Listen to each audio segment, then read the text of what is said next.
ঢাকার সাভারে দুদিনের ব্যবধানে দুটি বাসে অগ্নিসংযোগের ঘটনা ঘটেছে। এই অগ্নিসংযোগের ফলে একটি বাসের ড্রাইভার অল্পের জন্য রক্ষা পেলেও উভয় ঘটনায় বাসের ভেতরের অংশ মারাত্মকভাবে ক্ষতিগ্রস্ত হয়েছে। শনিবার রাত 10:20 দিকে সাভারের গেন্ডা বাস স্ট্যান্ড ইউটার্নে পার্কিং করে রাখা গার্মেন্টস শ্রমিকদের আনা নেওয়ার কাজে ব্যবহৃত একটি বাসে দুর্বৃত্তরা আগুন ধরিয়ে দেয়। প্রত্যক্ষদর্শীরা জানায়, এ সময় বাসের ভেতরেই শুয়েছিলেন ড্রাইভার।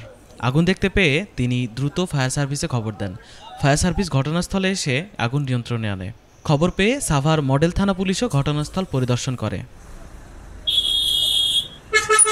অন্যদিকে রোববার রাত আনুমানিক 3:30টার দিকে ঢাকা আরিচা মহাসড়কের ফুলবাড়িয়া বাস স্ট্যান্ড এলাকায় দাঁড় করিয়ে রাখা ইতিহাস পরিবহনের একটি বাসে অগ্নিসংযোগ করে দুর্বৃত্তরা।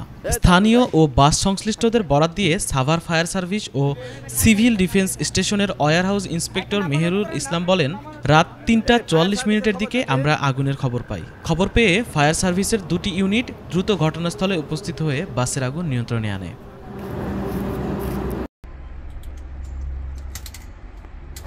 মোবাইল লেগেছে দল লেগেছে।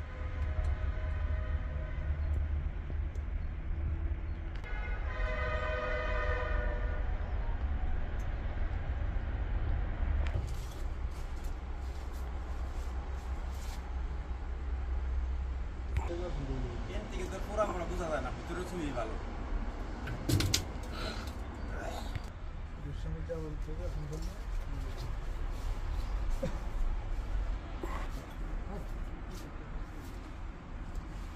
এত অটো কবে আনছে ভাই?